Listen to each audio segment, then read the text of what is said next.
So welcome everyone, I'm Liz. Thanks for coming to our August meetup for the Flock XR community. So the first section, as usual, is recorded for YouTube, and then we start recording so we can have a nice chat at the end as well.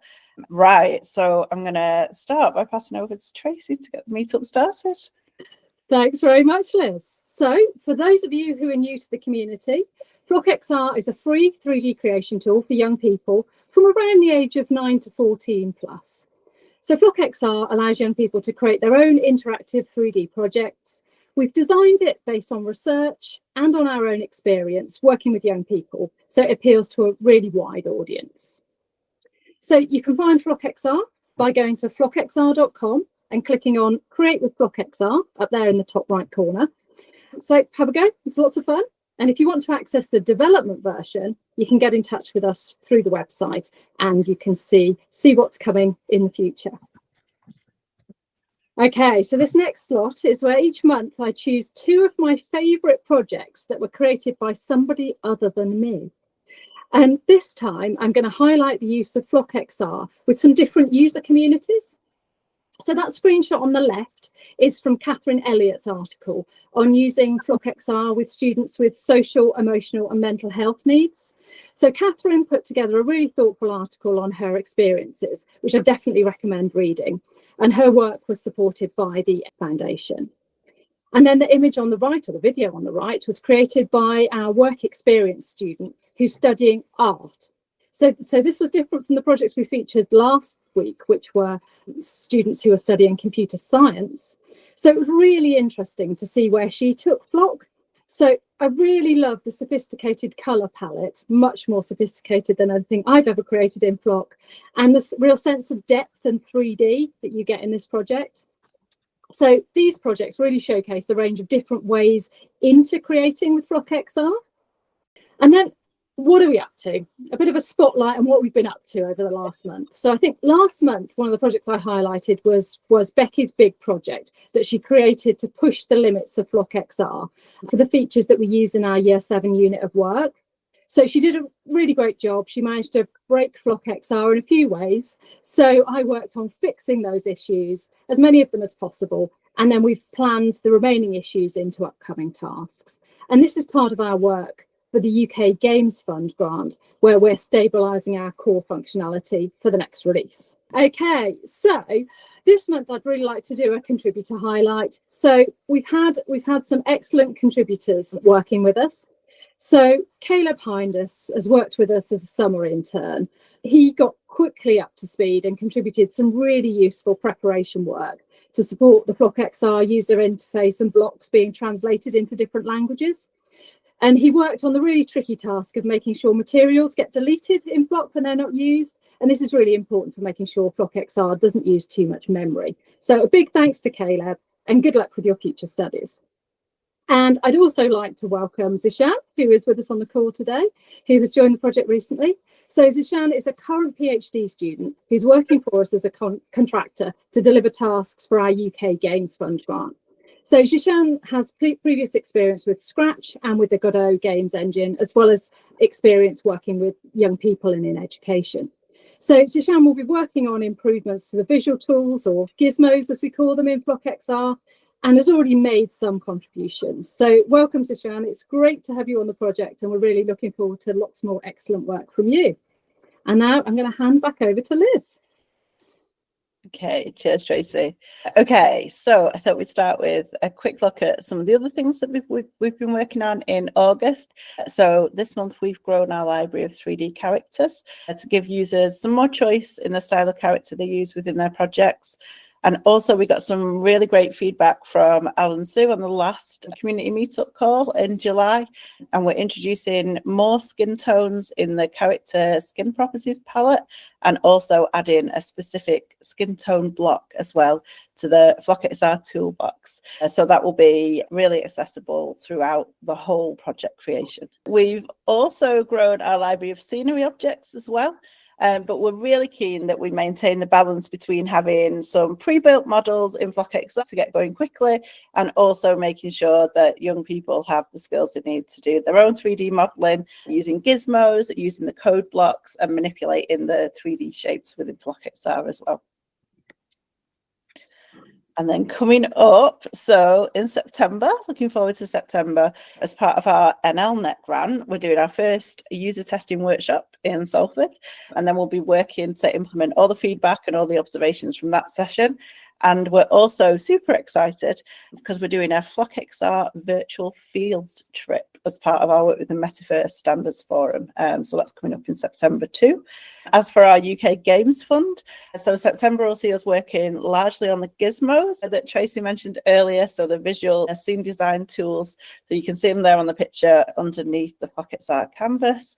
And we'll be working a lot on those. So that'll include user feedback, stress testing them, also working on the colour scheme and the size, and really focusing, optimizing them for colourblind, visually impaired users as well.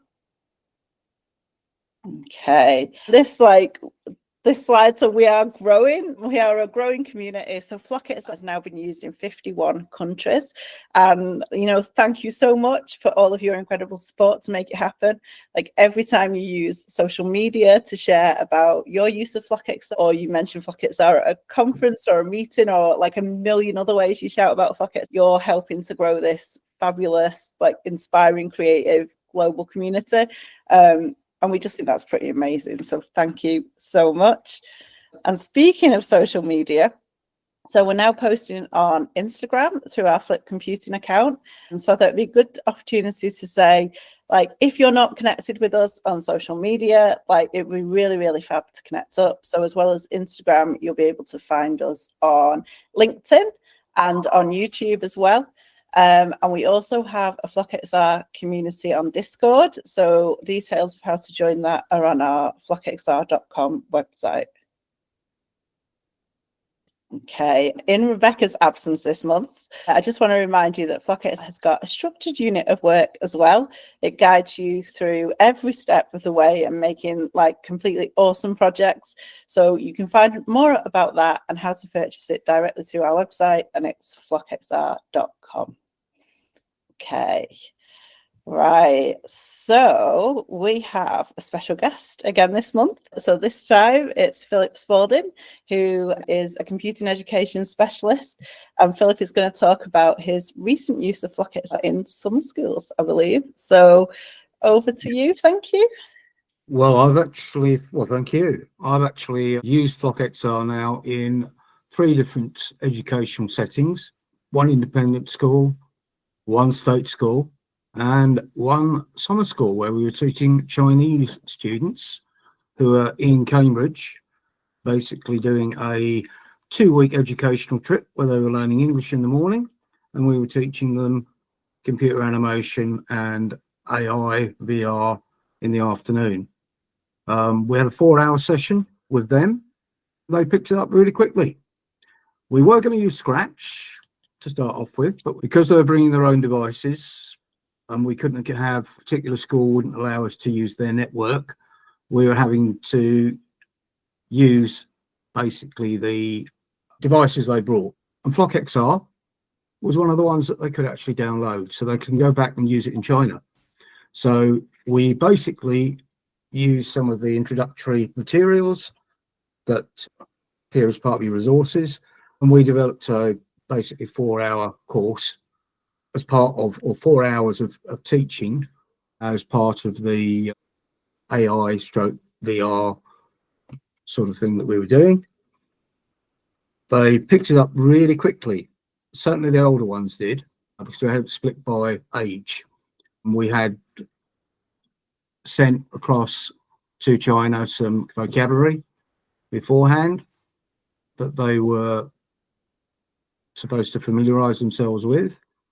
Some of them had not used computers at all for programming. So within 4 hours, we actually had a whole range of success because everybody managed to do something. One student even managed to create a whole game in 4 hours. And it was, well, let's put it this way, it's quite interesting to see how they picked up by experimentation. They managed to pick up the programming incredibly easily and incredibly well because they were encouraged to play, experiment. The same with the school that I was teaching at in Ely at the time. I was asked to do a cover lesson. Basically on the hoof, there was no work set. So I thought, right, let's use Flock XR and let's introduce it and let's show them this and whether now they're all coding, which I hadn't done before, some of them. They were engaged, the characters were lively, colourful. There wasn't the same problems that we have with Scratch, where it's very, let's put it this way, it doesn't sometimes appear to be as logical as you would think it would be. And there are too many options of code. Whereas the limited code options that Flock XR has actually focuses their idea into computational thinking and problem solving. So in all, we've had 56 Chinese students using this program.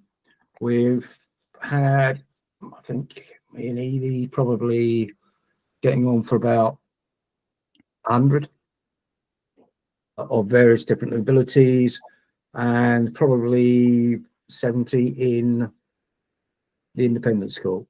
So it's actually had exposure to about 220 students in the space of me going to Digital Schoolhouse Conference and the end of term, basically, and a little bit into the summer with the summer school.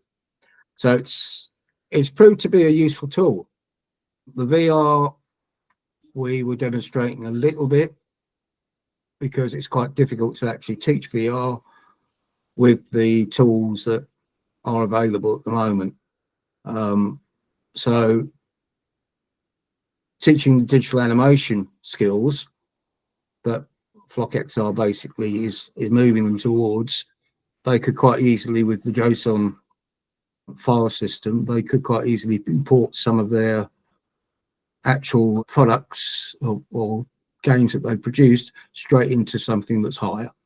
So some of the games engines that some of them use in this country already, because they've got parents that work in that sort of area anyway, they get to understand a little bit more about what their parents do, and they also then get to make that next leap into industry standard sort of gaming platforms a lot quicker than they probably would do for a normal computing science or media studies course in GCSE. So it's almost like an accelerator. And because it's easy to use, there could possibly be a bigger uptake of computing in the GCSE years, which is really what we want in this country, because we don't produce enough computer scientists that are able to actually use their skills. So that's basically what we've been doing with Flock XR. Amazing. It's a very busy time. Yeah, very much. You had a chat with my colleague, Catherine. Absolutely. We might invite Catherine along to a future meetup to share her experiences, because I understand she worked with a slightly younger student. Yeah. And kind of she was coming at it from the perspective of being a non-specialist computing educator. So I think that kind of gives a different perspective. So I think we might invite Catherine along in future. She's agreed in principle. So we'll look forward to that. Yep. So yeah, that was incredibly interesting, Phil, and I'm really glad that we met you at the Digital Schoolhouse Playful Computing. Oh, right. It's really serendipitous. It's easy. Absolutely brilliant. So Liz, I'll hand back to you to wrap up. Yeah, well, I think what we're going to do, I think hopefully, Phil, you're sticking around, so maybe you can answer. See, Jonathan's put a question already, and we can have a chat between ourselves. I'm going to end this recorded bit now. So if anyone's watching YouTube, the video is going to end. But like, if you want to come to the next one and stick around for the Q&A, I'll make sure that a link is in the description so that you can sign up and attend September's version. Okay, so thank you very much for watching. I will end that now.